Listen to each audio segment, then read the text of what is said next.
Baik,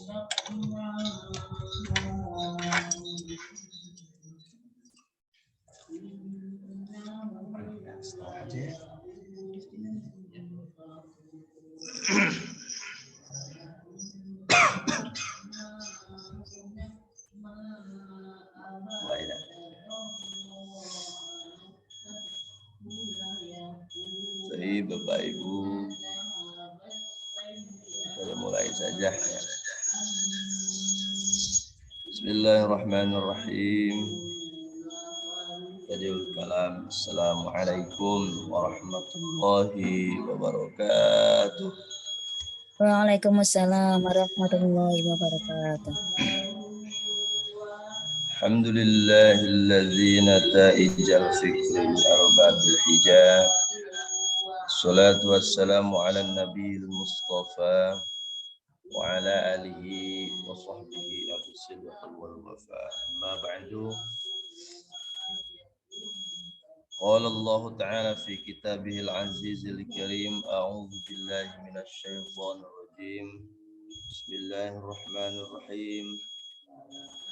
Wa allaw istaqamu 'ala al-tariqati la asqaynahum ma'an sadaqa. Qala Rasulullah sallallahu alaihi wasallam.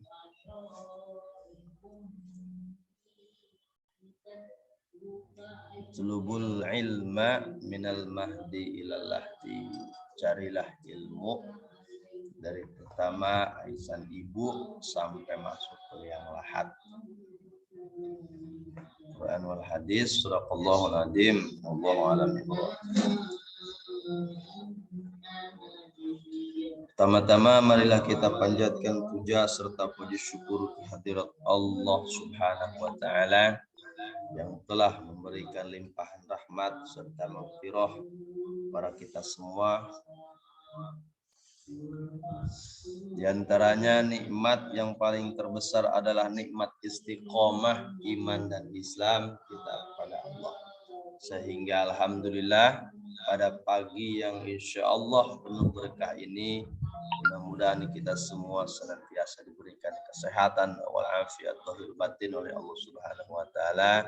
Saya, kemudian Bapak Ibu sebagai wali santri, orang tua santri, mudah-mudahan diberikan keistiqomahan dalam rangka li'i'la'i kalimatillahnya, dipermudahkan segala urusannya, diberikan solusi yang terbaik ketika ada yang masalah, kemudian dijembarkan rezekinya, diberikan istiqomahnya untuk senantiasa mendidik anak dan keluarganya. Mudah-mudahan selebihnya kita semua mendapatkan bimbingan, taufik serta hidayah, mendapatkan ridho, riayah dan inayahnya lah kelak di yaumil akhir. Sekarang mudah-mudahan kita dibimbing ke jalan yang baik di sisi Allah Subhanahu wa taala. Amin ya Allah ya rabbal alamin. Sholawat senandungkan salam marilah kita curahkan ke haribaan alam revolusi Islam pendobrak kebatilan, yakni Habibina wa Syafi'ina wa Maulana Muhammad sallallahu alaihi wasallam. Salawat yang kedua kalinya mudah-mudahan selalu tercurah kepada sahabatnya, kepada keluarganya, dan kita selaku umatnya. Mudah-mudahan mendapatkan syafaatul umat kelak di yaumil qiyamah nanti. Amin ya Allah ya rabbal alamin. Para Hibin Kitab Ukidul yang saya hormati, Bapak Ibu yang saya hormati pula semuanya yang tak bisa sebutkan satu persatu, namun insya Allah tidak mengurangi rasa ta'zim, rasa hormat pribadi kepada semuanya. Mudah-mudahan kita semua diberikan keistiqomahan dalam rangka li'i'la'i kalimatillah untuk meninggikan agama Allah dengan cara ngaji atau ta'allum, belajar. Karena belajar ini suatu kewajiban di hadapan Allah. Ngaji dalam hal ilmu syar'iyah sangat diwajibkan oleh Allah Subhanahu wa taala. Karena Rasul bersabda dalam hadisnya, kun aliman au muta'alliman au mustami'an au muhibban wala takun khamisan fatuhliku. Jadilah kau seorang alim, kata Nabi, artinya ya. Alim itu apa? Seorang yang paham terhadap ilmu meskipun sedikit. Kemudian yang kedua, tidak bisa alim, kata Nabi, au muta'aliman. Jadilah kau seorang yang muta'alim, atas seorang pelajar, orang yang senantiasa belajar pada ilmu-ilmu Allah yang dibimbing oleh para ulama melalui berbagai kitab. Salah satunya alhamdulillah ini kitab ulama, yaitu kitab Uqudul Ujan karangan Syekh Muhammad Umar bin Nawawi An-Nawawi ya. Syekh Nawawi bin Kiai Umar. Beliau salah satu ulama besar di Indonesia, di Banten khususnya, yang pertama kali mengharumkan nama Banten ke Mekah, ke Mekah, yaitu Syekh Nawawi. Makomnya Syekh Nawawi ada di Ma'la Mekah, pinggirnya Mama Royani Cisembur, kemudian sebelahnya lagi Mama Abu Es, Allahu alam ya. Kemudian pinggirnya lagi Siti Asma putri Sayyidina Abu Bakar. Siti Asma itu orang yang pertama kali atau rutin ketika Rasul pulang dari medan perang, maka beliaulah yang sering menghidangkan makanan kepada Rasulullah. Itulah Siti Asma. Maka kewajibannya yang pertama adalah kun aliman, jadilah kau seorang alim. Yang kedua adalah muta'alim, pelajar. Tidak bisa juga pelajar sibuk dengan kerjaan Ustaz saya. Maka alternatif yang ketiga adalah au mustami'an, seorang pendengar. Nah, ini sama, ini yang mendengarkan itu juga termasuk pada ngaji. Insya Allah dapat pahalanya. Meskipun ngaji itu nggak pakai kitab, nggak pakai pena, ditulis pakai pena gitu kan, tulisan tinta di atas kertas. Insya Allah pahala dapat di mata Allah. Itu hasilnya itu bukan yang utama di hadapan Allah, tapi usahanya atau kasabnya, ngajinya yang ditilai oleh Allah Subhanahu wa taala. Tidak bisa juga mendengarkan, maka yang terakhir adalah au muhibban. Cukup cinta kepada ulama, cinta kepada ahli ilmu, cinta kepada majlis taklim, cinta kepada orang-orang yang rajin berjamaah, cinta kepada orang-orang yang ahli majlis ilmu. Terakhir, muhibban. Kalau nggak bisa alim, nggak bisa muta'alim, nggak bisa mustami, selalu pendengar, nggak bisa muhibban, maka wala takun khamisan fatuhliku. Janganlah kau jadi sebagai yang kelima. Apa?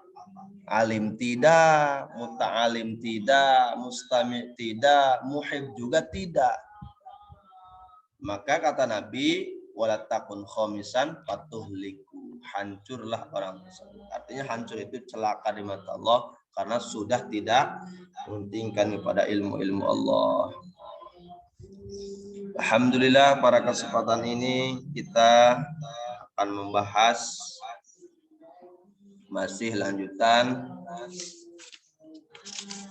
faslun al-faslul awal fi bayani huquqi zaujah al-wajibah ala zauj, kewajiban seorang istri pada suami. Kemarin sudah dibahas dalam surat An-Nisa, wa 'ashiruhunna bil ma'ruf. Masih halaman 3 kemarin ya.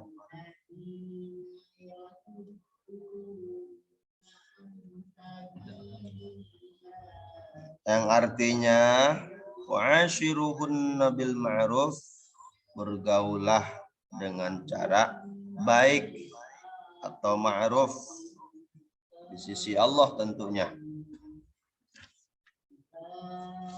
Lanjutan yang sekarang halaman 4. Di situ wa huwa hujjatul jum'ah ba'da an hamdalah, setelahnya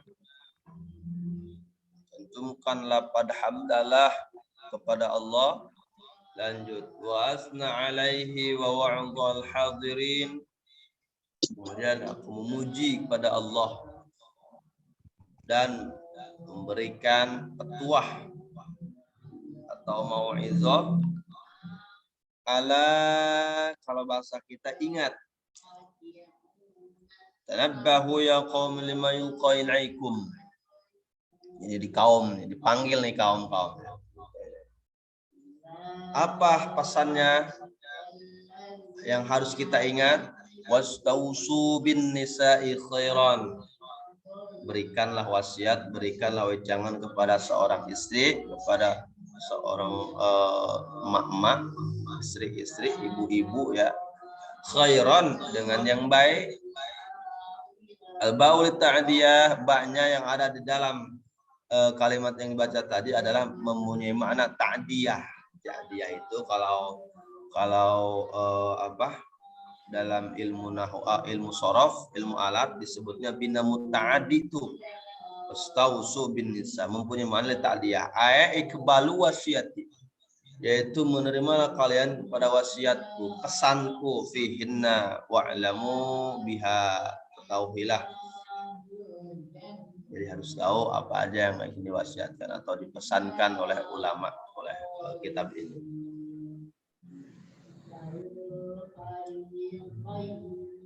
Warfaqu bihinna, kemudian Rofik itu welas, ya, rasa kasih sayang bihinna kepada nisa, pada istri. Jadi kalau kita menyikapi seorang istri itu harus lemah lembut, punya didasari dengan kasih sayang, dengan catatan istrinya tidak nusuz atau tidak nasizah. Apa itu nusuz? Apa itu nasizah? Nusuz itu adalah seorang istri yang tidak taat kepada suami. Maka kalau istri sudah tidak taat kepada suami dalam hal agama, maka suami tidak wajib memberikan nafkah, memberikan hak-hak seorang suaminya kepada istrinya jika istrinya itu nusuz atau nasizah, keluar dari aturan syariat dalam arti tidak patuh atau tidak taat kepada suaminya. Innal wasiyata bihinna akidun lid'afihinna wa ihtiyajuhunna ila man yaqumu bi amrihinna wa fi nasbin khairan wajhani ahaduhuma annahu maf'ulun. Istausu li annal ma'na, karena sesungguhnya makna yang dibaca tadi dalam lafaz wastausu bin nisa khairan, if'alu bihinna khairan. Bahasanya seperti itu. Ya, maka perlakukanlah kepada seorang istri khairan dengan cara baik. Artinya tidak keluar dari aturan syariat Islam, tentu didasari dengan ramah tamah, pelan-pelan. Nah, seorang istri itu kalau dibentak langsung memang kayak pohon yang sudah tua, kita luruskan sekaligus maka akan patah. Karena pepatah mengatakan almar'atu kalmir'ah, perempuan mah bagaikan kaca. Kalau kaca, lihat setelah sudah pecah ya susah untuk digabungkan lagi. Nah begitu pula dengan rasanya wanita, perasaan wanita, jati diri seorang wanita itu seperti itu. Wasani ma'nahu, ini makna yang kedua dari lafaz istausu bin nisa'i khairan adalah, kalau yang pertama if'alu bihinna khairan, kerjakanlah oleh kalian wahai para suami bihinna pada seorang istri khairan dengan baik. Itu yang pertama. Yang kedua wasani ma'nahu ikbalu wasiyati waktu khairan. Ikbalu, silakan tampiklah atau terimalah wasiati, pesanku, kata ulama Syekh Nawawi, pesan dalam kitab ini ya. Waktu khairan, silakan kalian perlakukan seorang istri sama baik juga. Cuman makna waktu di sini ada yang mengatakan jima atau bersetubuh. Nah, pergaulilah istrimu walaupun di luar, kemudian di dalam rumah, khairan, tetap perlakukan khair secara baik. Innama hunna awanun. Kenapa sesungguhnya kita harus melakukan akhlak baik kepada seorang istri sepanjang istrinya itu tidak nusuz atau nasizah, maka fa innama hunna awanun ay asiratun indakum, karena sesungguhnya seorang istri itu adalah bagaikan tawanan, tahanan menunggu kalian. Menunggu kalian ya. Jadi artinya ini istri itu bagaikan tahanan. Artinya kalau tahanan itu kita harus secara semaksimal mungkin memperbaiki diri kita biar lebih baik lagi menuntun mendidik pada seorang istri. Karena sejatinya kita dipertemukan oleh Allah itu bukan perempuan bertemu dengan suami, tapi jodohlah yang mempertemukan. Bukan gitu, seperti itu ya. Nah, jadi yang mempertemukan itu jodoh, bukan janjian atau bukan hubungan sekian tahun. Kalau kita sudah dipertemukan oleh Allah melalui jodoh, karena hakikatnya yang bisa menemukan kita itu adalah jodoh kita atau takdir. Sudah ada iradahnya Allah, kita dipertemukan kepada pasangan kita seorang perempuan yang insya Allah baik di mata Allah. Karena sejatinya Allah mempersatukan kita kepada pasangan kita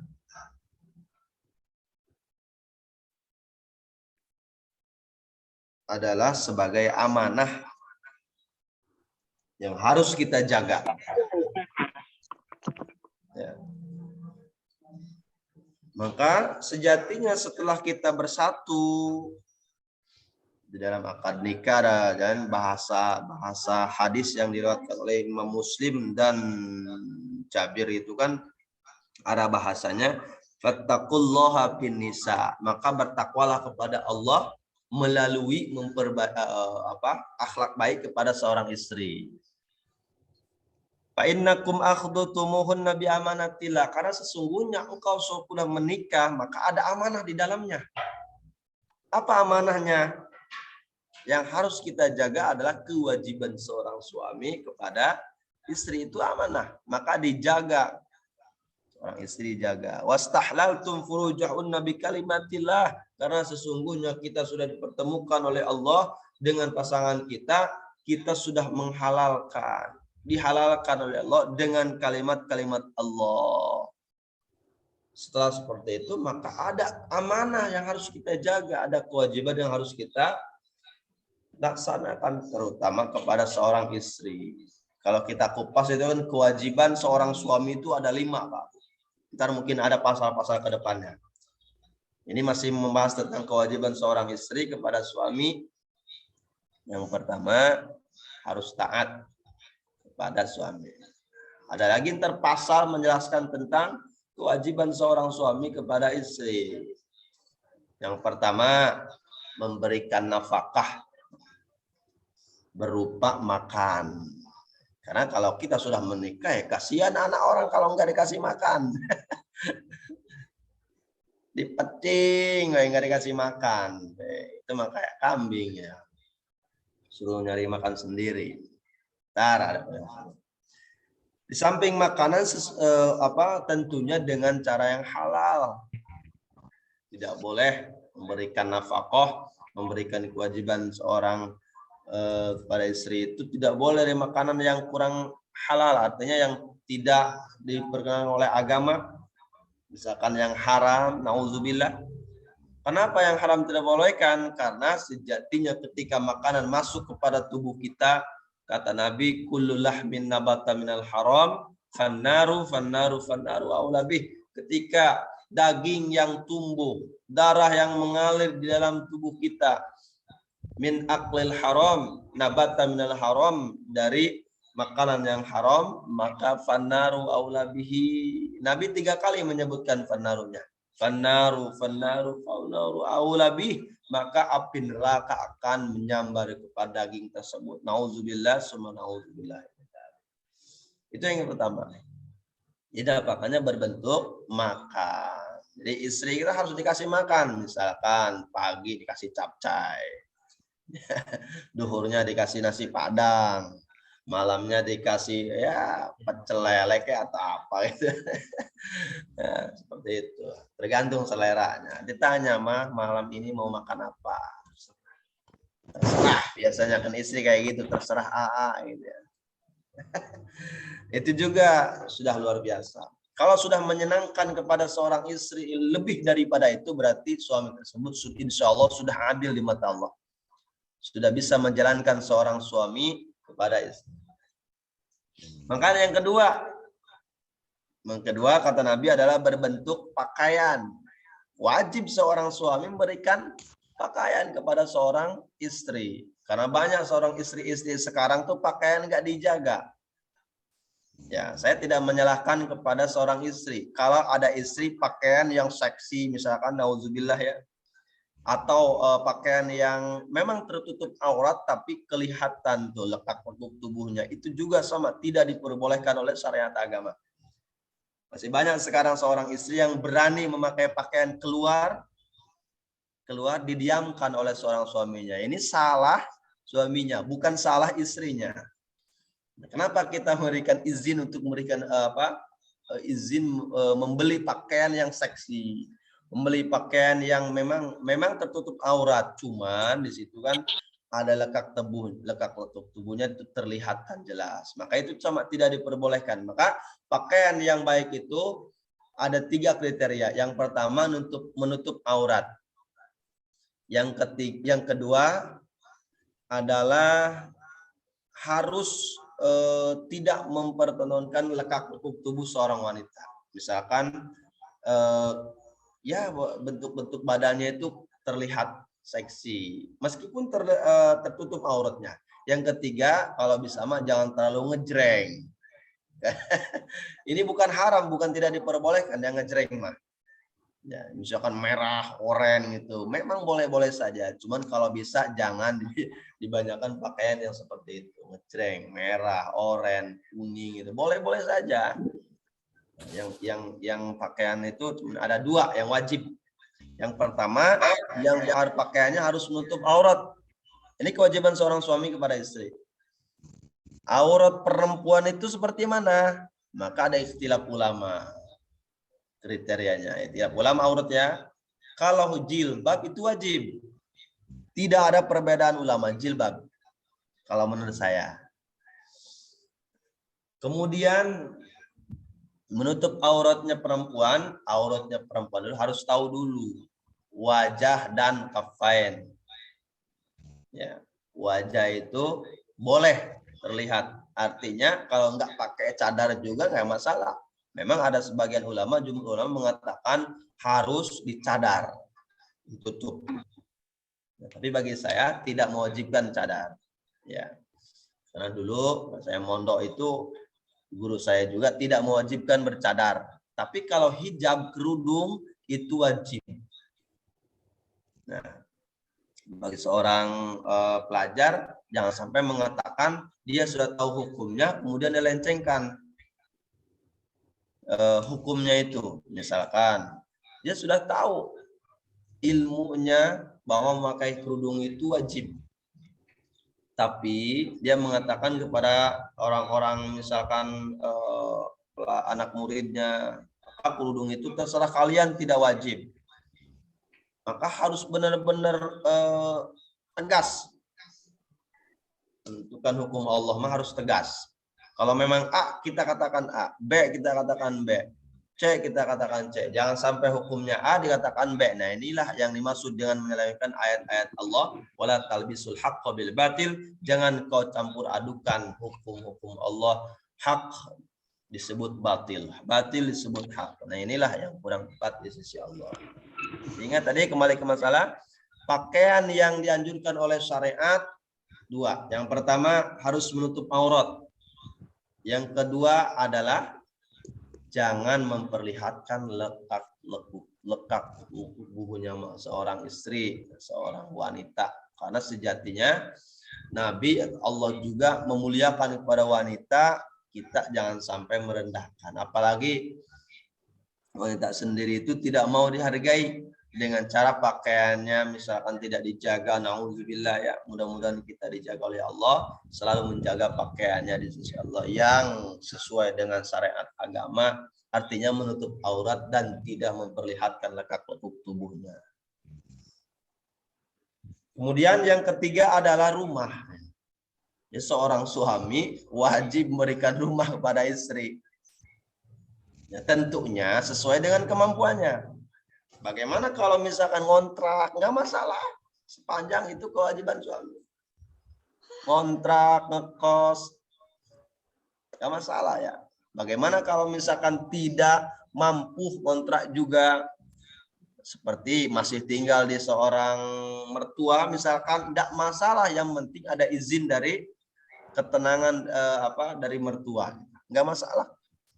Kita kan masih berjuang ya, bertahap perjalanan rumah tangga itu semuanya kebanyakan itu kan tinggal dulu di rumah mertuanya dulu, suaminya kerja, anaknya, suami istri kita itu masih nggak masalah, yang penting tiap bulan kita kasih nafkah. Kita kasih nafkah. Ya tadi, kalau seorang istri nusuz atau tidak taat kepada suaminya, maka seorang suami putus tuh nilai wajib memberikan nafkahnya. Kalau misalkan nusuz atau nasijah, artinya tidak wajib seorang suami memberikan nafkah kalau istrinya nusuz atau tidak taat kepada suaminya.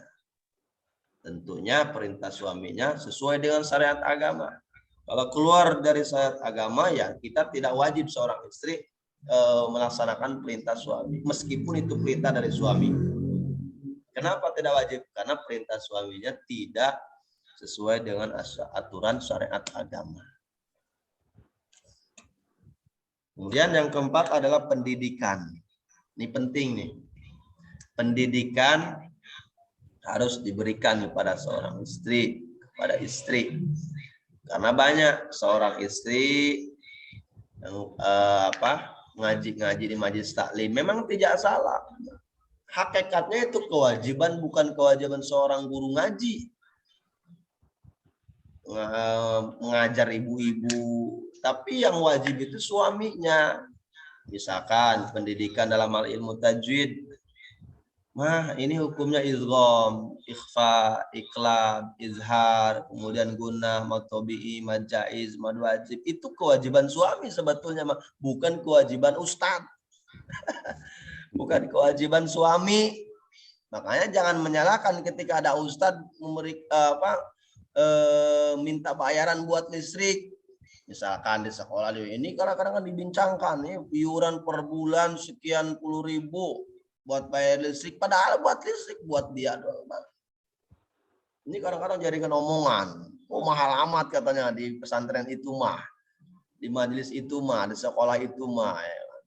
Itu kalau misalkan kita ngomong dibayar nih, bayar ilmu Allah nggak bakal kebayar. Karena Sayyidina Ali mengatakan, ana abduman alamani harfan. Saya hambanya seorang yang dimana seorang tersebut memberikan satu ilmu kepada saya. Walau harapan meskipun satu huruf. Bayangkan, seorang ustadz ngajar berapa ribu huruf yang diajarkan kepada istri-istrinya tuh. Kemudian dia bayar. Satu huruf 1000, ya kan? Dirham bahasanya. Kata Sayyidina Ali, insa'aba gitu kan. Kalau memang itu ustadz pengen dibeli ilmu, maka saya akan dibeli, kata Sayyidina Ali. Bayangkan kalau kita beli satu huruf ilmu Allah itu yang diajarkan oleh para kiai itu berapa? Rasanya nggak bakal terbayar ya. Makanya jangan sampai ada perasaan, ada sangkaan, mahal amat ngaji di sana ya. Ya, cuman buat listrik doang, kadang-kadang jadikan perbincangan. Nah, inilah kita salah paham. Nah, jadi kembali lagi tadi, kewajiban seorang suami memberikan pendidikan kepada istri, bukan seorang ustadz. Awas nih. Bahkan dalam kitab Fathul Mu'in karangan Sayyid Suyuti ya, itu bukan itu saja, memberikan pendidikan saja, bahkan mencuci, masak, mendidik anak, cari nafkah, memberikan rumah, Itu kewajiban suami semua sebetulnya. Masa kadang-kadang kita mau dikasih gembleng kepada istri terus ya. Padahal hakikatnya di dalam aturan syariat mah itu kewajiban seorang suami. Makanya kalau ada yang bilang ibu kerjaannya apa gitu kan? Iya kan kebanyakannya nggak apa-apa, saya bukan nggak kerja kemana-mana, cuma hanya sekedar di rumah, jadi rumah tangga. Justru itu jadi ibu rumah tangga itu jauh lebih capek kerjaannya daripada kerja di luar. Ya kalau kita perhatikan Pak, kerjaan seorang istri itu seorang ibu dari pertama bangun subuh langsung dia masak, beres-beres, kemudian ada anak banyak kecil yang harus kita didik, mandian gitu kan, dipandiin anak kecil, berikan kita sarapan, kemudian suami mau berangkat siapkan kita pakaiannya, sepatunya, tasnya berangkat ke kantor. Itu mah jauh lebih capek daripada orang yang kerja di kantoran kalau menurut saya. Makanya jangan menganggap kepada istri itu, oh ini cuma rumah tangga doang ya. Jadi ibu rumah tangga di rumah. Itu jangan salah paham. Capeknya luar biasa itu daripada kerja di pabrik. Ya, duhur ya, makan siang suaminya misalkan pulang ya, masak lagi ya kan, sore masak lagi, kemudian sore malam ya kan suami pulang dari pekerjaan kita sambut dengan senyuman tentunya ya. Jangan sampai aduh lagi ada masalah kita cemberut nyambut seorang suami pulang dari kerja. Kemudian yang terakhir ya pendidikan itu ya. Jadi bagaimana seorang istri harus tahu yang namanya rukun wudhu, syarat sah wudhu, kemudian rukun sholat, sunnahnya sholat, sunnah abad, sunnah ayat, harus tahu tuh. Itu kewajiban seorang suami. Bagaimana kalau nggak mampu? Maka kalau tidak mampu suruh ngaji ya, kepada ustadz setempat, pada guru ngaji, pada para kiai sempat. Maka disitulah wajib seorang suami memberikan izin kepada seorang istri kalau istrinya mau pergi ke majelis taklim kalau dia merasa tidak mampu. Kenapa? Karena bagian daripada pendidikan khususnya dalam pendidikan syariat agama itu wajib menurut agama. Pendidikan agama. Jadi harus tahu tuh ya. Niat wudu, nawaitu wudu alirofil hadasil asgharil istibahati sholatil fadhil ta'ala, itu harus bisa seorang istri. Harus memberikan pendidikan seperti itu seorang suami kepada istri. Kalau tidak mampu maka titipkan kepada guru ngaji. Pak Ustadz, Pak Kiai, nitip ya istri saya ini tolong digembleng, istri saya nggak mampu ngajarin kepada istri saya nggak bisa, dulu nggak mondok. Nah ya. Kemudian niat mandi besar, ini yang wajib ya, wudhu wajib, niat mandi besar dari jinabah wajib pula. Ini kadang-kadang keliru, niat mandi besar haid dari jima itu keliru. Ya perlu diketahui kalau ini menyeleweng fikih ya, tapi ini wajib juga bagi seorang mamah-mamah ya. Ya karena yang haid itu hanya mamah-mamah ya, hanya emak-emak seorang istri. Kalau ada yang haid niatnya itu ada perbedaan, artinya jinabahnya sama. Nawaitul ghusla li raf'il hadasil akbar semuanya. Kalau dari haid anil haidi, dari nifas anil nifasi, dari melahirkan anil wiladati, dari junub anil jima'i kalau bersetubuh langsung dengan suami, atau mimpi jima anil ihtilami. Jadi ada 5 tuh. Ya. Nah, jadi kalau niat mandi besar dari haid, nawaitul ghusla li hadasil akbari anil haidi an jami'il badani fardhu lillahi ta'ala. Kalau bersetubuh langsung dengan suami maka mengeluarkan bahasa jima. Kalau menurut Syekh Nawawi itu nawaitul ghusla li hadasil akbari anil jima'i, cukup baca anil jima'i khurujul mani fardhu lillahi ta'ala. Jangan pakai Allahu Akbar, ini karena bukan sholat ya. Allahu Akbar di kamar mandi. Ya ini bukan sholat ya. Seperti itu dan seterusnya. Kalau dari wiladah melahirkan berarti nawaitul ghusla li hadasil akbari anil wiladati fardhu lillahi ta'ala. dari nipas nawaitul ghusla rabbil hadasil akbari anin nipasi fadlillah taala. Dari mimpi jima atau mimpi bersetubuh nawaitul ghusla rabbil hadasil akbari anil ihtilami fadlillah taala, dan seterusnya. Itu wajib harus bisa. Kenapa? Karena kalau kita ini kadang-kadang keliru ya kan. Kata seorang suami, coba kamu niat jenabah, bisa nggak? Bisa, kata istri. Coba baca, saya pengen dengar gitu kan. Itu perhatian seorang suami. Dan biar tahu, takut salah ya kan. Istri langsung baca. Nawaitu somogodin. Oh somogodin ini kan niat puasa itu mah. Khawatir nyasar, maka kewajiban seorang suami kalau istri niat mandi besar mati nawaitu somogodin itu dosa tuh seorang suami tuh. Kalau nggak memberikan pendidikan ya. Nah, maka bagaimana kalau tidak menghindari dari kata dosa itu, maka titipkan, berikan izin dia hadir di majlis taklim. Itulah kita manfaat ngaji, hikmahnya ngaji di situ. Ya, tahu yang tadinya kurang tahu jadi tahu, yang tadinya nggak tahu jadi alim, jadi tahu tentang hal sedikit-sedikit ya. Kemudian yang terakhir kewajiban seorang suami adalah perhatian. Perlu Pak seorang istri diperhatikan, pakaiannya diperhatikan, khawatir ke pasar pakai pakaian celana pokek itu dosanya suami kalau mendiamkan ya, kalau mendiamkan. Ntar ada tuh kedepannya tuh bahasanya bagaimana kalau membangkang seorang istrinya terus-terusan digembleng, bahasa-bahasanya diberikan pendidikan dan berikan perhatian. Karena banyak seorang istri yang kurang diperhatikan oleh suaminya, keluar pasar keluyuran gak diperhatikan, biasa-biasa aja, bahkan cari perhatian gara-gara tidak diperhatikan oleh suaminya, cari perhatian laki-laki di luar nih, nauzubillah ya. Karena kan kurang perhatian suaminya, maka cari perhatian seorang laki-laki yang lain ya, maka wajib memperhatikan perhatian kepada seorang istri terhadap. Didik saya ya Allah, saya minta pahalanya. Yang Bapak, anak saya kurang ajar sama itu ya. Jadi kalau bahasa mah pakaian itu memang zaman sekarang tantangan kita ya. Bagaimana cara menyikapi pakaian di zaman sekarang? Ini pakaian muslim jangan salah. Semua pakaian yang menutup aurat itu enggak semua diperbolehkan oleh agama.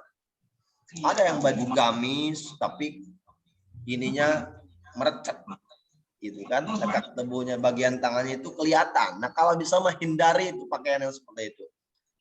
Manset itu kan ya, pokoknya di sini bagian tangannya itu terlihat dengan lekat tubuhnya. Kemudian kalau ada celana yang syar'i katanya kan gitu, celana syar'i tapi bagian belakangnya pantatnya kelihatan, lekat tubuhnya jelas. Sama seorang suami juga, laki-laki juga sama harus menutup aurat. Ini kadang-kadang kalau sholat di masjid pakai kaos pendek, kayaknya ketika ruku Allahu Akbar kelihatan pantatnya tuh kan, gimana coba hukum sholatnya? Kalau secara fikih, syariat fikih, ya itu batal. Kenapa? Karena tidak menutup aurat. Makanya hati-hati pakaian. Sama kaum bapak-bapak juga, laki-laki wajib menutup aurat.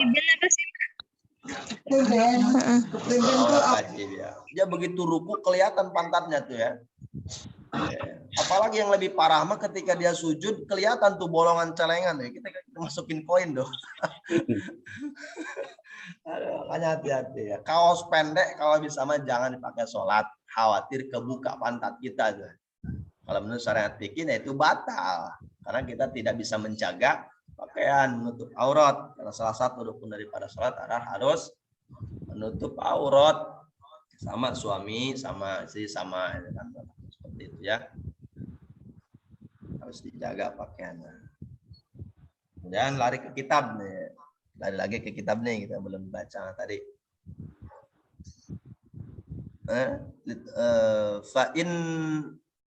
Fa inna ma hunna awanun ayasratun indakum, maka sesungguhnya kenapa kita diwajibkan untuk senantiasa memperlakukan seorang istri itu baik, maka Karena di sini sungguhnya istri itu awan bagaikan tawanan. Oh, tawanan bagaimana maksudnya? Ingdakum pa'awanun bin nun. Jadi bagaikan tawanan. Tentunya di hadapan suaminya. Jam'un aniyah bisigotin tal jumu'ah inna maqila lil mara'aniyatun li annaha. Ini dah, terus dah bawahinnya kalau mau ini. Nah, dari bawah halaman up sip. Liannaha mahbusatan kal asir. Karena seorang istri itu bagaikan seorang tawanan. Kal asir. Kalau asir itu bahasanya ditawan, di penjara. Inda zawaz, di hadapan suaminya. Wa fil abdin fa innahunna. Bagaimana tuh itu makna seperti itu tuh perlu kita luruskan. Maknanya adalah saking taatnya, saking harus turutnya kepada seorang suami, maka istri dikatakan bagaikan seorang tawanan di hadapan suaminya. Itu saking wajibnya taat kepada suami, maka istri juga dikatakan bagaikan tawanan, tahanan. Tentunya di hadapan suaminya. Wa fil abdin fa innahum ma'a auratun birra. Ini lafad asir itu awar. Awarun birra menggunakan huruf ro, jam'un ariyah. Jadi jamaknya dari lafad ariyatun, awarun. Mufradnya ariyatun, kalau jamaknya awarun. Saya muntahal jumu disebutnya.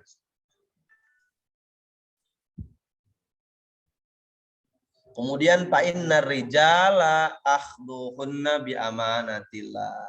Sesungguhnya laki-laki, para suami, akhduhunna bi amanillah.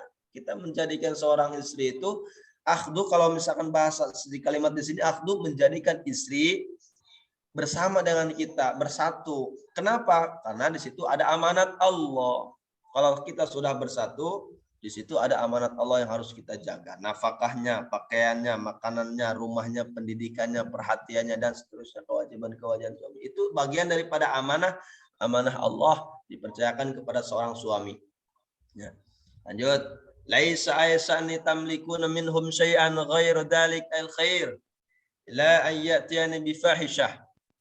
Kita harus berlaku baik kepada seorang istri. Apakah di setiap kondisi? Tidak. Nah, di situ ada huruf istisna. Illa ayyatiyani bi fahishatin, kecuali mubayyinatin, kecuali seorang istri mengerjakan fahisyah. Artinya fahisyah itu nusuz, nusuzin, tegasnya nusuz. Jadi pengertian fahisyah di sini adalah nusuz. Tadi kembali, apa maknanya fahisyah nusuz di sini? Membangkang atau tidak taat kepada suami. Kata suami, kamu sholat, dia susah sholat. Puasa Ramadan, susah puasa Ramadan. Kamu masak, kamu ini, kamu itu. Sepanjang suaminya memerintahkannya tidak keluar dari syariat agama. Misalkan kamu tuh pakaian pakai itu yang seksi-seksi biar kamu kelihatan cantik. Jangan. Kalau keluar rumah, kecuali di dalam rumah nggak masalah di hadapan suaminya. Karena sejatinya dalam Al-Quran dikatakan hunna libasul lakum. Lakum libasul lahunna, itu kan. Engkau suami pakaian bagi seorang istri. Begitu pula wa hunna libasul lakum, seorang istri merupakan pakaian bagi seorang suami. Maka diperlakukan seperti itu pun silahkan. Karena sudah halal. Wa istaslahtum bi amanatillah aw bi kalimatillah. Karena kalian sudah dihalalkan oleh Allah dengan cara mengeluarkan bahasa kalimat-kalimat Allah. Ya, itu kan tujuan daripada nikah itu apa? Coba yang pertama, melaksanakan sunnahnya Rasul. Yang kedua adalah memperbanyak Rasul. Memperbanyak sunnah Rasul. Memperbanyak sunnah Rasul. Jadi kalau bahasa kitab yang lainnya mana? Kitab-kitab Fathul Mu'in, itu ada kitab-kitab selain buku dulu, Jen. Ada di situ. Ya, jadi penting bagi seorang pemuda-pemudi sebelum orang menikah tersebut diniatkan dalam hati. Yang pertama bahasanya adalah wayan bagi lahu ayyan wiya pita zawjihi itba'as sunnah. Penting bagi seorang pemuda, seorang pemudi sebelum menikah niatkan dalam hati itba'as sunnah, mengikuti sunnahnya Rasul. Jangan hanya sekedar mengikuti hawa nafsu. Ya, karena kalau mengikuti hawa nafsu akan berhenti. Kalau sunnah tidak akan berhenti. Sunnah, insya Allah akan berbuah pahala di mata Allah. Ya, jadi harus diniatkan. Yang kedua adalah itsba'a wa taksiru ummati Nabi Muhammad sallallahu alaihi wasallam. Memperbanyak umat Rasul. Itu tujuan daripada nikah itu adalah memperbanyak umat Rasul. Bagaimana mananya? Ya, kalau sudah menikah kan punya anak di situ kan umat Rasul, umat Nabi Muhammad, punya anak 1, 2, 3, 4, 5, terus punya cucu. Itu taksir umat Nabi Muhammad namanya. Memperbanyak umat Rasul itu daripada tujuan nikah.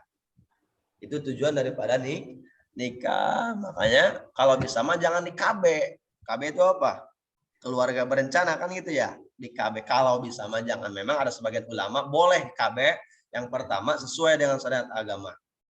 KB itu tentunya harus ada izin dari suami. Kalau tidak ada izin dari suami, maka tidak boleh KB. Tidak boleh KB ya. Kalau tidak ada izin dari suami. Kata suaminya, udahlah nggak usah KB baik guys. Yang masuk dimasukin aja ya. Yang keluar ya keluarin ya. Gak usah di KB baik guys. Artinya udah jangan di KB karena banyak anak banyak rezeki. Nah, inilah yang biasa kita perhatikan, kita tafakur para guru-guru ulama-ulama dulu itu kan banyak anaknya. Ya, keturunannya banyak seperti Afwan ya, ini Tahadusan bin Imah ya kan. Salah satu guru saya yang pertama yaitu Al-Mukarram Aba Haji Syari'an Al-Habi. Itu anaknya berapa, Pak? 13, Pak, anaknya. Anaknya 13, sekarang masih ada. Bahkan itu masih sepupu saya itu kan, anak-anaknya itu uak saya. Tapi saya pernah ngobong malam doang pesantren ya. Ngaji kalong kalau bahasanya. Itu anaknya 13, luar biasa ya. Mudah-mudahan beliau diberikan kesehatan oleh Allah ya. Anaknya 13, Pak. Yang pertama perempuan semua yang 4. Kemudian 5 perempuan. Laki-laki, setelah perempuan 4, kemudian 5 sampai ke 13. Anaknya 13, luar biasa. Nah, itulah artinya banyak anak, banyak rezeki. Memang betul itu. Kenapa? Karena sejatinya seorang orang tua itu mencari rezeki, maka di situ ada rezeki anak yang dititipkan oleh Allah kepada orang tuanya. Memang betul. Kalau kita pikir secara logika juga memang paham ya, dapat dipahami itu. Banyak anak banyak rezeki, karena pada saat orang tua mencari rezeki, di situ ada rezekinya anak yang dititipkan kepada orang tuanya, sehingga oleh orang tuanya dikasihkan nafkah kepada anaknya. Ya, makanya kalau kata Nabi, kalau pengen kaya ya nikah, gitu. Kawin ya, Mas Sudah ya, Ustadz. Kalau pengen kaya ya nikah ya, itu kata Nabi benar. Ya, kalau enggak nikah ya enggak kaya itu. Allah alam itu hadis itu seperti apa? Hadis seperti itu ya memang satu sisi rezekinya ditambah karena banyak anak. Ada istri ya kan? Ada di situ rezeki istri yang dititipkan kepada suaminya. Setelah diperoleh seorang suami dikasih nafkah kepada istri. Nah, berarti kalau sudah nikah kaya, kalau sebelum nikah ya miskin tetap kata Nabi. Bahkan orang yang termasuk paling miskin yang belum nikah. Masya Allah. Alah, itu mah hanya sekedar pelancingan ya. Jadi rezeki ya. Perlu kita kupas masalah rezeki itu. Apakah kita harus berusaha, apakah diam saja? Kalau kita melihat sejarah ya. Melihat sejarah Syekh Al-Imam Syafi'i dan Imam Malik gurunya. Kata Imam Malik, rezeki itu nggak usah dicari, ntar juga datang sendiri kan gitu. Kata muridnya protes, Imam Syafi'i protes. Enggak guruku, rezeki itu harus dicari. Harus kerja, harus nge-grab, harus jualan, ya kan? Harus buka lapak di pasar, harus kerja di kantor, harus kerja di pabrik. Rezeki itu harus dicari. Kata Imam Syafi'i, karena hasilnya itu bukan tujuan. Yang ditilai oleh Allah adalah usahanya, kasabnya, ikhtiarnya, melangkahnya, kerjanya. Kalau bahasa Sunda itu koreh-koreh, lihat hayam. Lihat ayam, kalau kita mencari rezeki itu ayam, itu pasti ngoreh dulu dia pakai kakinya di koreh-koreh. Nah, jangan jauh-jauh lah, cicak di rumah-rumah kita itu banyak cicak. Cicak, kalau kita perhatikan Pak, Bu, itu makanan cicak apa? Nyamuk kan? Nah, kalau kita tafakur, Allah nggak adil nih. Cicak nggak bisa terbang, tapi makanannya terbang. Coba gimana coba untuk mencari? Ya, perlu kita tafakur. Artinya kerjaan cicak apa coba Bu, Pak? Itu waktu hari Merayap di dinding kan? Merayap di dinding sehingga ada nyanyian untuk anak kecil emak-emak itu kan. Cicak-cicak di dinding, diam-diam merayap. Itu kan kerjaan cicak itu cuman merayap diam-diam itu kan. Untuk apa? Mencari rezeki, mencari makanan untuk menyapak nyamuk. Sehingga lagunya ke depannya diam-diam merayap, datang seekor nyamuk gitu kan. Datang seekor nyamuk, dia terbang ke depan cicak. Hap-hap lalu ditangkap gitu kan. Jadi usahanya cicak itu merayap dulu, merayap jalan pelan-pelan. Itu bagian daripada ikhtiar dia. Karena setelah merayap, ikhtiarnya di jalan, Allah mendatangkan nyamuk kan gitu. Ini logika kita, perumpamaannya. Begitu pula dengan rezeki kita. Perumpamaan terus, nyamuk itu terbang. Langsung capek, cepet, ya. Dimakan oleh cicak. Itu rezekinya si cicak. Itu satu nyamuk yang terbang ke depan. Nyamuk itu kan, itu bagian daripada contoh mencari rezeki kita. Sama kita juga harus kerja. Artinya harus dijemput rezeki itu, nggak boleh kita diam ibadah aja di rumah itu kan, tapi nggak kerja. Ya, sejauh mana marifat kita kepada Allah kalau sudah seperti itu? Kalau memang para ahli-ahli Allah zaman dulu ulama banyak seperti itu, karena beliau juga sudah muraqabah hatinya kepada Allah sudah luar biasa. Ya, para wali-wali Allah kalau kita kaji secara syariat fikih nggak bakal ketemu, tidak bakal ketemu. Artinya tidak bakal masuk ke sini. Sebab ilmu yang dibutuhkan buat memahami para ahli-ahli ma'rifat suluk ilallah bukan pikiran tapi hati. Ya, percaya dengan hati. Seperti itu rezeki ya. Jadi artinya rezeki itu harus kita usahakan. Harus kita ikhtiar. Ya, harus ikhtiar.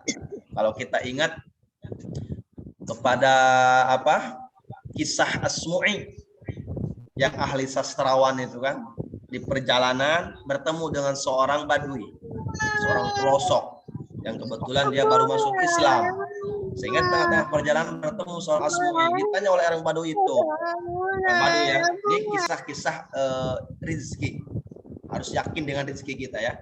Nah, ditanya oleh orang Badui itu, ya assalamualaikum ya Asmu'i, anta Asmu'i gitu ya. Jawabannya waalaikumsalam. Naam, ana Asmu'i, kata Asmu'i. Ya, saya Asmu'i.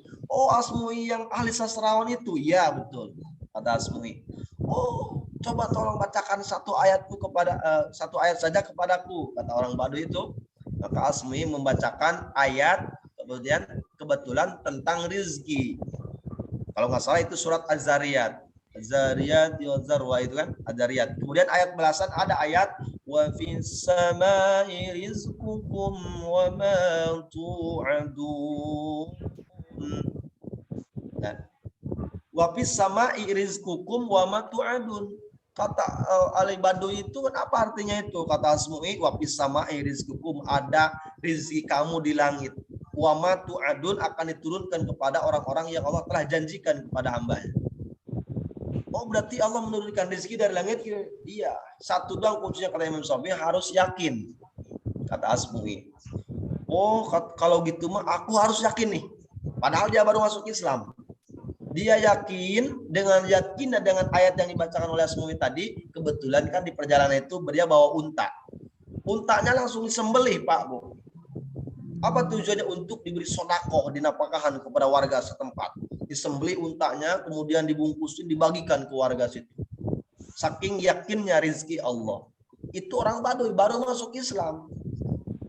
Coba, baru satu ayat dibacakan oleh Asma'i, langsung tertanam keimanannya, bertambah keimanannya di dalam hati orang Baduy tersebut. Padahal baru masuk Islam. Nah, inilah kalau kita secara maknai, kisah tadi itu adalah bahwa menunjukkan keagungannya ayat-ayat Allah ketika dibacakan kepada orang-orang pilihan Allah. Jadi kan dalam ayat yang lain dikatakan, wa idza tuliyat 'alaihim ayatu zadatuhum imana. Ketika dibacakan ayat suci Al-Qur'an, maka zadatuhum imana, akan bertambah keimanannya. Seperti tadi orang Baduy di hadapan Asma'i, padahal satu ayat. Padahal cuman sedikit yang dibacakannya, tapi langsung bertambah keimanannya orang Baduy tersebut. Nah, artinya yang pertama, kita harus yakin kepada ayat yang dibaca tadi, terutama dalam rizki. Insya Allah, kalau kita yakin kepada Allah, maka Allah akan mempermudah dengan rizki kita. Tentunya dengan cara kerja. Jadi rizki itu harus dijemput, harus diambil, jangan diem ya. Seperti tadi kisahnya orang nyamuk, gitu kan, dimakan oleh cicak, diam-diam merayap. Itu contoh sederhana padahal mah. Tapi itu kalau kita tafakuri, contoh tadi luar biasa itu, Pak. Oh iya, nyamuk juga ya cuman merayap sebentar doang, sedikit. Dikasih rezeki oleh Allah. Allah mendatangkan nyamuk terbang di hadapan dia, langsung dia makan. Begitu pula dengan rezeki kita. Ya, kalau kita sudah semaksimal mungkin ikhtiar dalam mencari rezeki, insya Allah Allah akan memberikan jalan kemudahan dalam mencari rezekinya. Urusan hasil belakangan, Allah yang menentukan. Ya, kita hanya sekedar bersyariat, jangan mengandalkan hakikat saja. Hakikat iya, tapi syariat jangan dilupakan. Karena akidah Ahlussunnah wal Jamaah itu tidak melupakan syariat. Ya, syariat ada, jurusannya aturan ilmu ada di situ. Bagaimana cara berdagang yang benar, bagaimana cara kerja yang benar, ada aturannya. Bahkan kalau berdagang bukalapak di pasar, jangan sampai menipu, jangan sampai berbohong, apalagi berbohong kepada konsumen, pembeli, itu kan. Jadi pedagang yang luar biasa di mata Allah itu adalah pedagang yang tidak pernah berbohong, artinya tidak pernah menipu. Seperti Rasul. Rasul mah kalau menjual satu barang, kan Rasul kan seorang pedagang, jualan ke negeri Syam. Dagang itu, ini misalkan nih HP harganya 1 juta saya beli, silakan saya jual kepada kamu 1 juta, silakan kamu mau ngasih untung berapa. Itu jual beli seperti Rasul, seperti itu ya, seperti itu. Bahkan seorang pedagang yang adil, yang jujur, maka kata Nabi, at-tajiru shadukul amin yauma yub'atsu ma'an nabiyyin minal qiyamah ma'an nabiyyin wasyuhada'i wassolihin wasiddiqin. At-tajiru shadukul amin, pedagang yang jujur, yang terpercaya, yang tidak pernah berbohong kepada pembelinya, maka yub'atsu yaumal qiyamati, akan dibangkitkan kelak di yaumil qiyamah ma'an nabiyyin wal mursalin, beserta para nabi dan para rasul, wasyuhada'i wassolihin, dan para orang-orang yang mati syahid dan orang-orang soleh. Padahal dia kerjanya seorang pedagang, modalnya satu, jujur dagangnya, tidak pernah berbohong, satu. Maka kelak di yaumil qiyamah ada akan dibangkitkan oleh Allah beserta para nabi dan para rasul. Ya, jadi kalau jualan barang-barang yang agak cacat itu kita jelaskan, oh ini minusnya seperti ini. Jualan motor misalkan, jual ini di showroom itu kan, di sapak pasar, salak yang manis jangan, salak yang asam jangan dibilang manis, jeruk yang asam ini agak asam nih, ini lumayan agak manis nih, ini lumayan nih manis nih, ini dia harus jelas gitu. Jangan sampai ada yang disembunyikan, karena hakikatnya seorang pembeli itu pengen tahu. Membeli jeruk 2 kilo ternyata asam, nih bang, ya kan, membohong.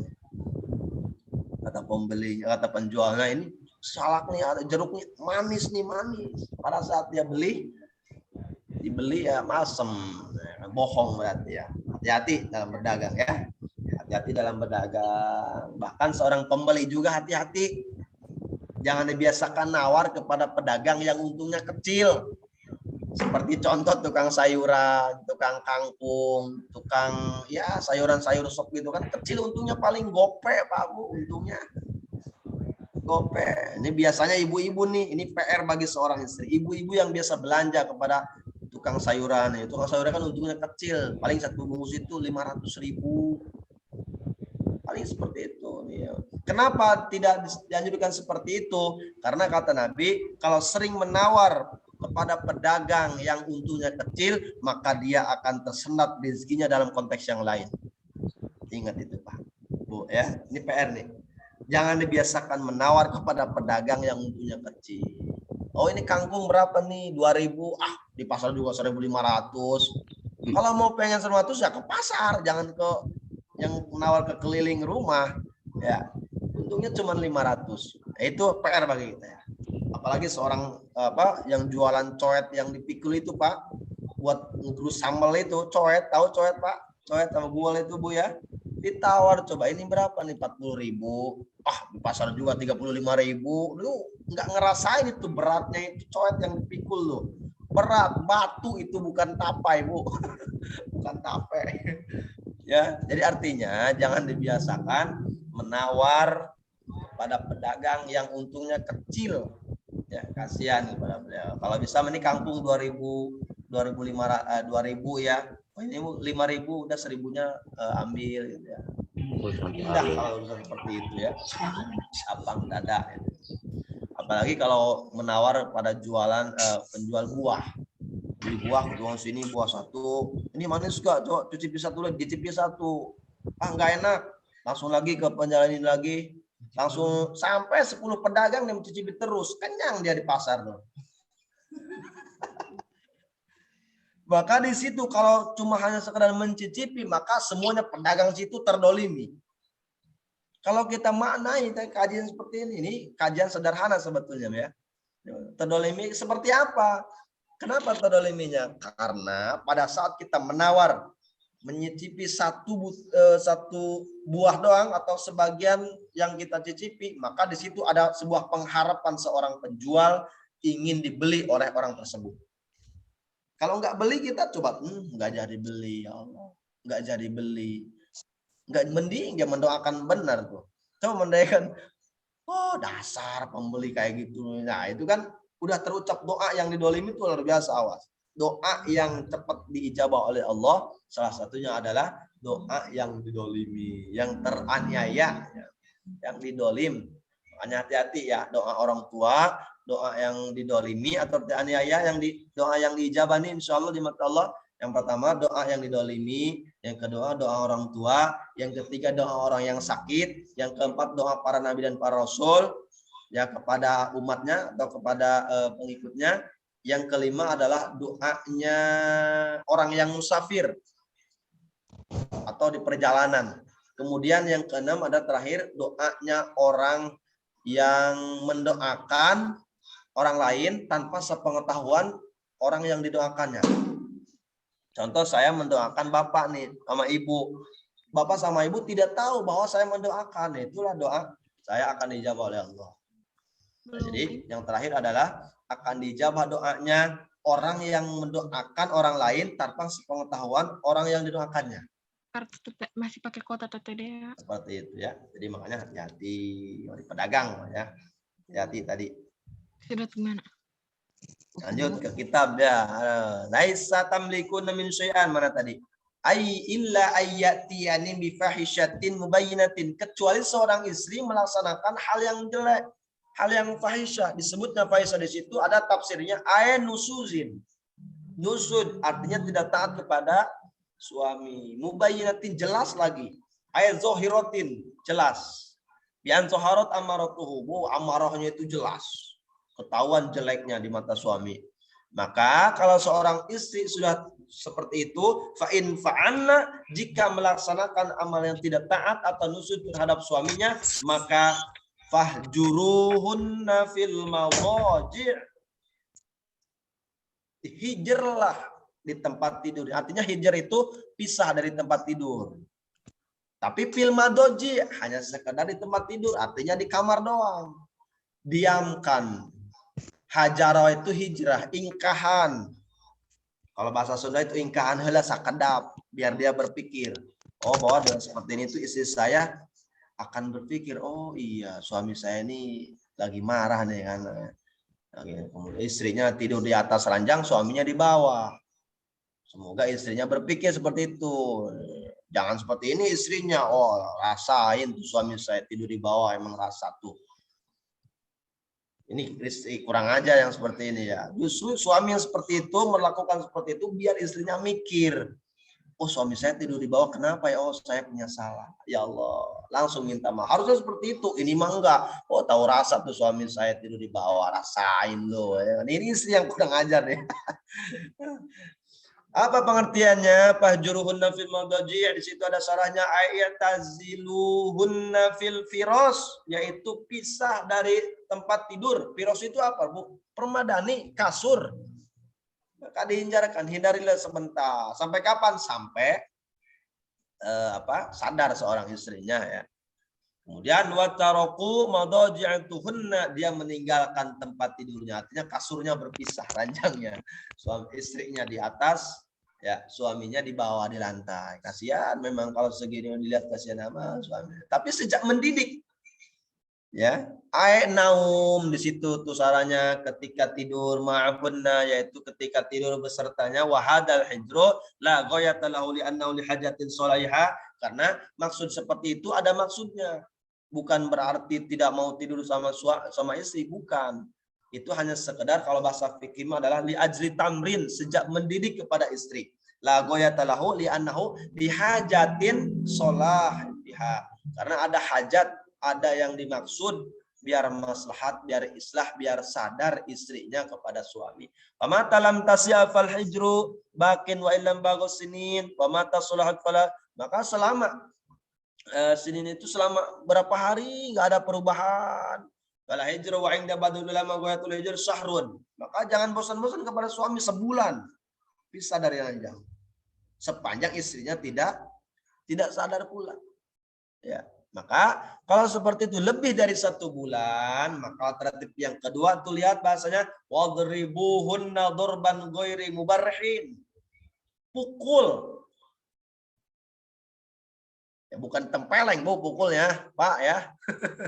Bukan ini mah, kata kitabnya juga, kata kitab buku dulu Jen, kata Ustaz Haji Abdul Hafid menyampaikan ya, kalau istri enggak taat juga ya, maka alternatif yang kedua ya udah fadribuhunna dzurban ghairi, pukul, langsung dia pukul tempeleng, jepret, bukan begitu maknanya. Maknanya kadang-kadang kan gitu kan tidak melewati melewati poin-poin yang ini langsung aja cerai aja. Ini banyak kan seperti ini nih. Pukul cerai. Ini namanya itu KDRT ya, kekerasan dalam rumah tangga, tidak dianjurkan oleh Rasul. Maka ada alternatif selanjutnya. Yang pertama, didiamkan, artinya tidak diajak ngomong. Bahkan fahjuruhunna fil madaji', pisah dari tempat tidurnya, aitizaluhunna fil firas wa taraku madaji'at nu'ainahu ma'una wa dahijul karena ada hajat di dalamnya untuk maslahatnya. Maka alternatif yang kedua, pukul seorang istri kalau tidak taat kepada suami. Tapi selesaikan ngajinya, maka pukulnya seperti apa? Dorban ghairi mubarrihin, pukulan yang tidak menimbulkan luka. Bahkan dorban shaghir, pukulan yang sedang kecil. Berarti menggunakan udah sapu lidi aja 3 lembar. Tapi di sini bahasanya bi ghairi la wajha. Jangan bagian dari arah wajah.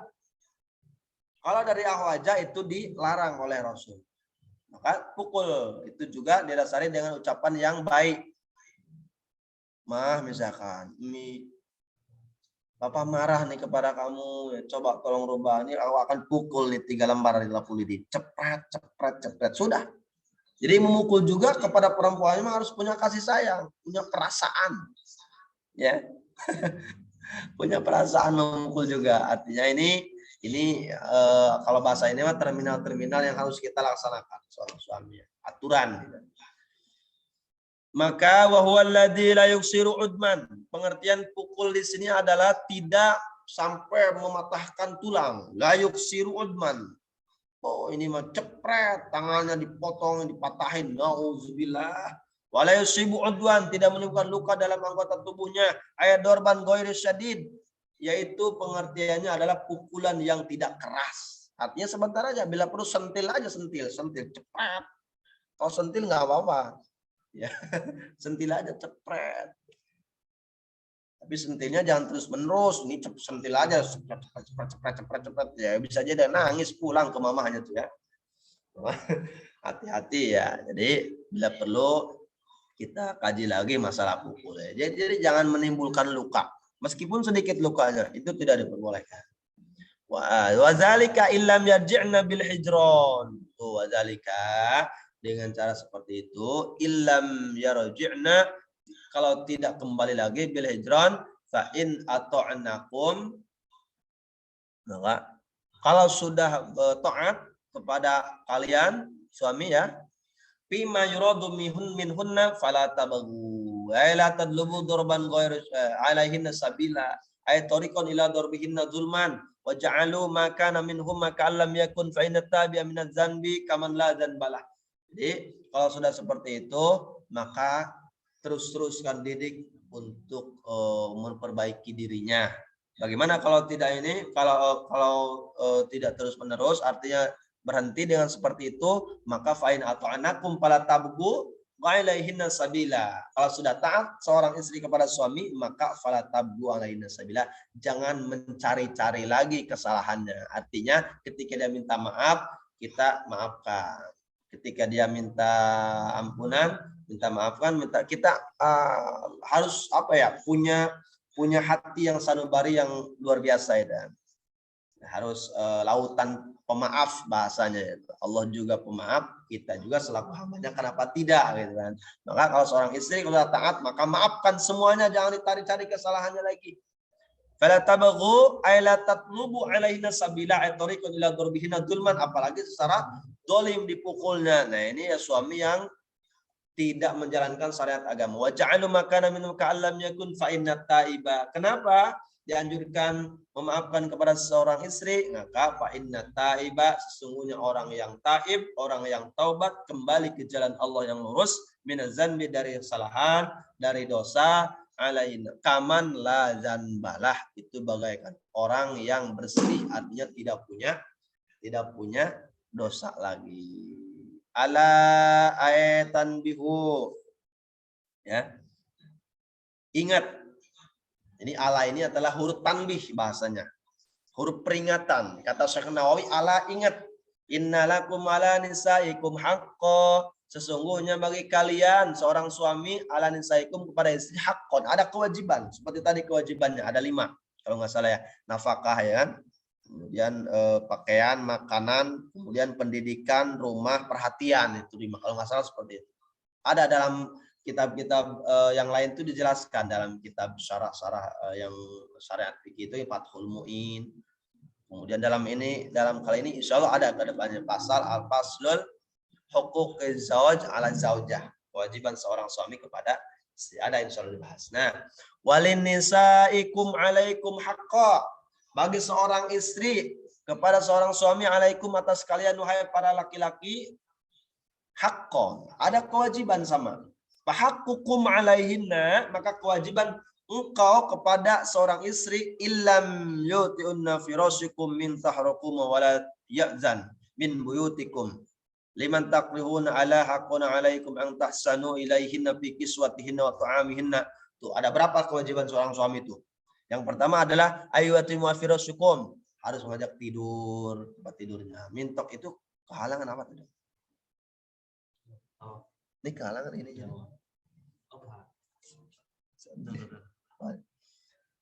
Wala ya'dan fi buyutikum, jangan liman takrihu, tuh, jangan memberikan izin keluar dari rumah kalau keluarnya itu tidak benar, artinya main-main sama laki-laki yang lain, sama itu juga.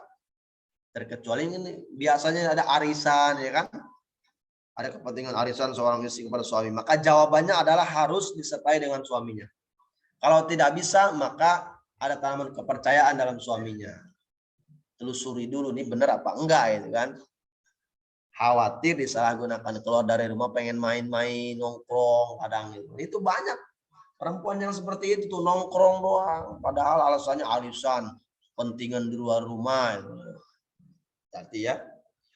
Maka Allah wahkuhun alaihi antahsinu ilaihin, maka harus memperbaiki akhlaknya, itu kewajiban suami kepada istri.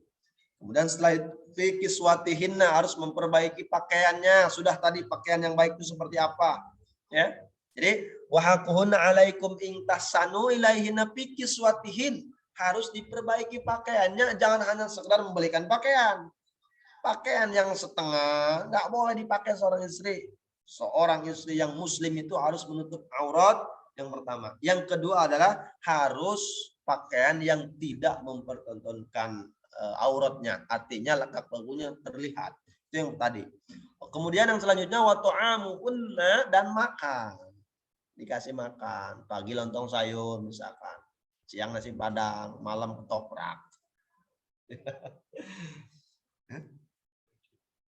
Ya, ruya hadal hadis at-Tirmizi wa Ibnu Majah. Ini hadis diriwayatkan oleh Imam Tirmizi, dibaca Tirmizi boleh, dibaca Tirmizi boleh, ya, karena sebagian ulama boleh.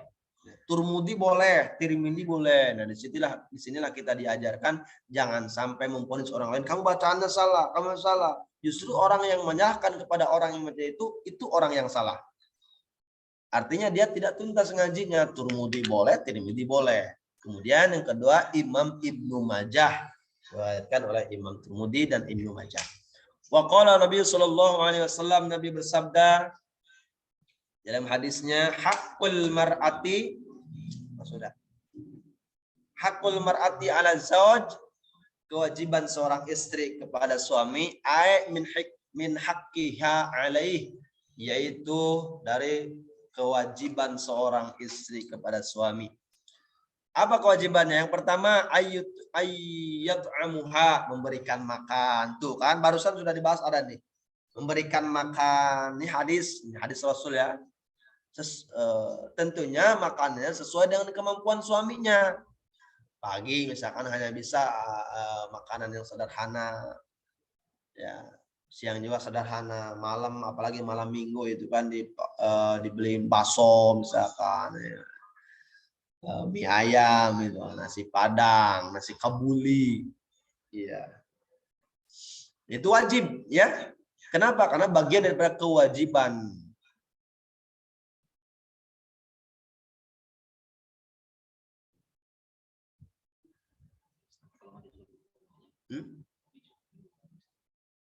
Cukup itu. Bagaimana? Ya. Kewajiban seorang istri kepada suami, ayyat'amuha idza ta'ama wa yaqsuha idza qtasa wa la yadribul wajha. Jangan memukul bagian dari wajah. Aing dan nusuzha, ketika nusuz. Nah, nusuznya tidak taat kepada suami. Wala yuqabbilu bi tasdidil mau'ida, belum beres hadisnya.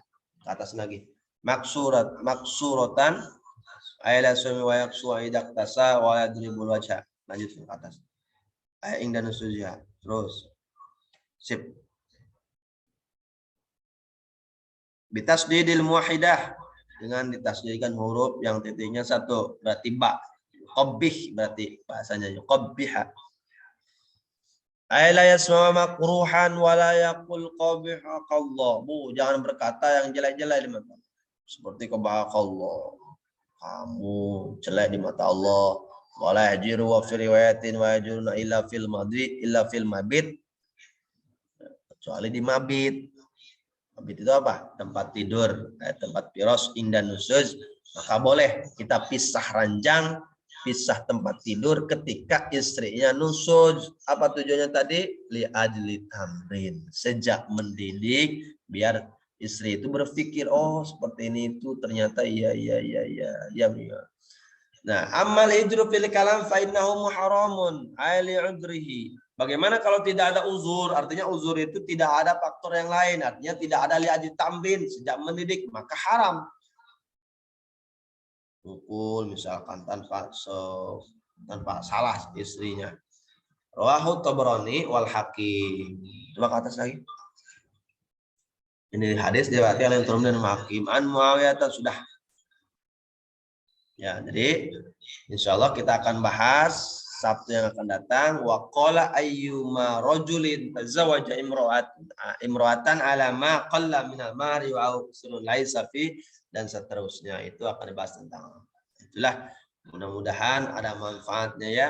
Mohon maaf apabila ada kata-kata yang kurang berkenan, apabila hukum yang tidak sesuai, mohon pintu maaf yang seluas-luasnya. Tapi mudah-mudahan dengan seperti ini rumah tangga kita dijadikan rumah tangga yang seperti Rasul, yaitu selalu harmonis di setiap kondisi apapun.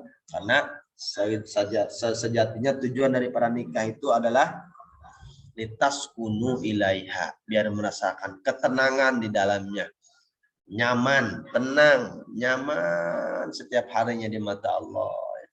Kelihatannya nyaman, kita rasakan nyaman, karena sejatinya saling rasa nyaman itu, kalau bahasa kita mah sering kita dengar gitu kan, semoga rumah tangganya bisa dijadikan rumah tangga yang sakinah, mawaddah, warahmah. Nah, perlu tuh kita kupas tuh.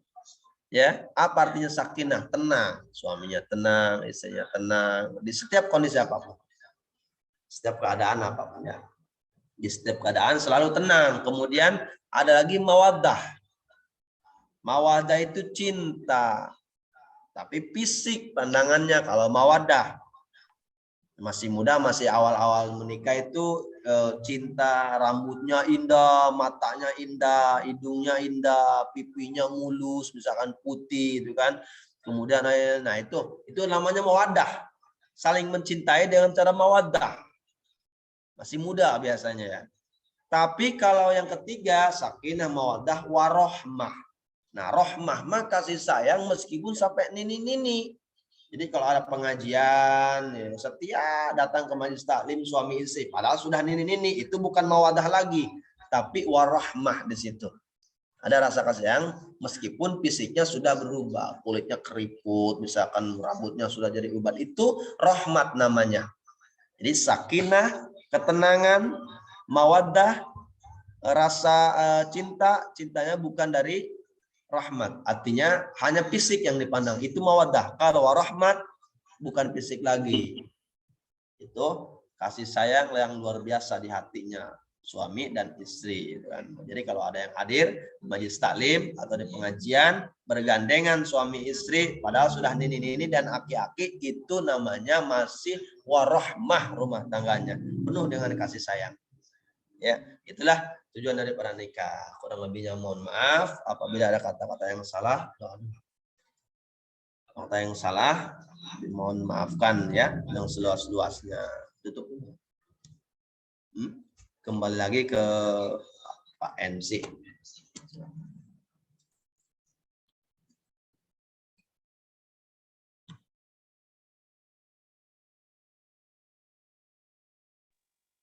Oke, baik. Alhamdulillahirrabbilalamin sudah terlaksana tadi kajian Ukudul Jen yang pembahasannya alhamdulillah insya Allah masuk akal. Baik Bapak Ibu rahimakumullah, karena waktu yang sudah semakin akan selesai, sebentar lagi sudah jam 7, mungkin masih ada yang harus ke jalan ke kantor dan yang LTQ ada kelas. Untuk saat ini dibuka satu pertanyaan. Silakan.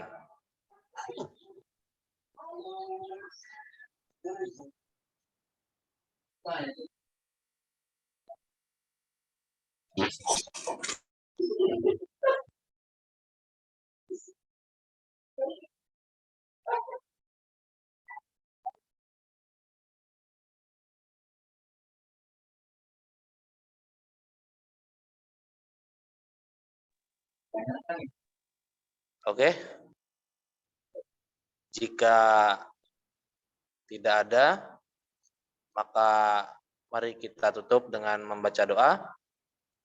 Sebelum masuk ke doa, saya sebagai MC pamit undur diri. Mohon maaf atas segala kekurangan. Apabila ada kelebihan datangnya dari Allah, maka kekurangan dari saya. Demikian. Assalamualaikum warahmatullahi wabarakatuh. Untuk doa, dipersilakan Ustadz Haji Abdul Hafiz.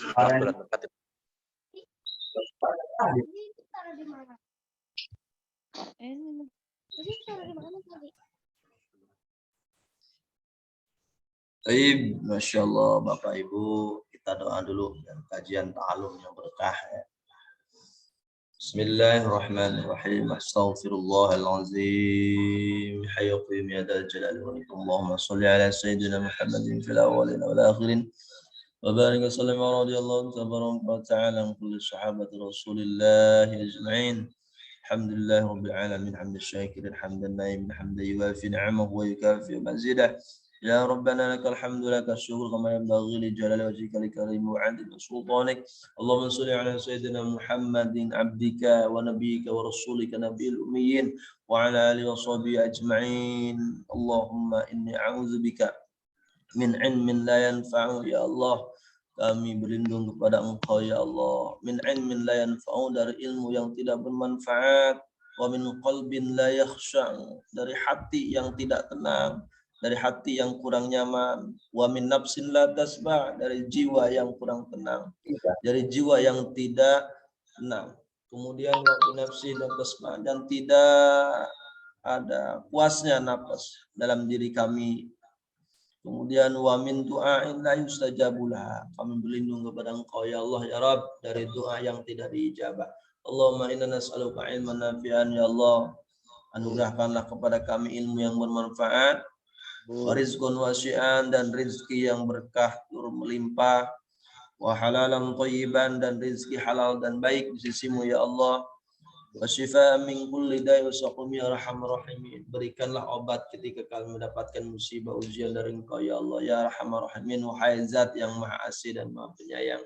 Allahumma natawassalu wa natajwa bi jahi sayyidina Muhammadin sallallahu alaihi wasallam. Rabbana hab lana min azwajina wa dhurriyyatina wa qurrata a'yun waj'alna lil muttaqina imama waj'alna lil muttaqina imama waj'alna lil muttaqina imama. Allahumma nas'aluka fahman nabiyyin wa hifdzal mursalin wa ilhamal malaikatil muqarrabin. Rabbi zidni ilman warzuqni fahman. Allahumma innaka antal musri wa ala niyati faqbal ma'adirati wa ta'lamu hajati fa'tini usuli wa ta'lamu ma fi nafsi faghfir li dhunubi. Rabbana atina fid dunya hasanah wa fil akhirati hasanah wa qina adzaban nar wa adkhilna jannata ma'al abrar ya aziz ya ghaffar. Wa sallallahu ala sayyidina Muhammad wa ala alihi wa sahbihi wa sallam bi fadlika subhana rabbika rabbil izzati amma yasifun.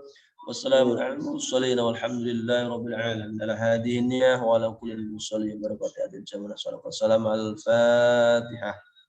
A'udzubillahi minasyaitonir rajim. Bismillahirrahmanirrahim. Alhamdulillahi rabbil alamin arrahmanir rahim maliki yaumiddin. Iyyaka na'budu wa iyyaka nasta'in ihdinas siratal mustaqim siratal ladzina an'amta 'alaihim ghairil maghdubi 'alaihim waladdallin.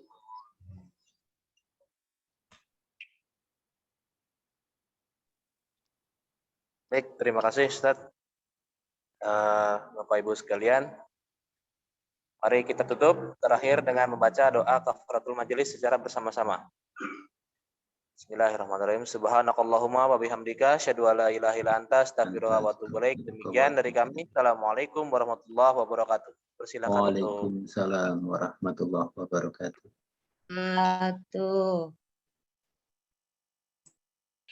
Waalaikumsalam. Waalaikumsalam.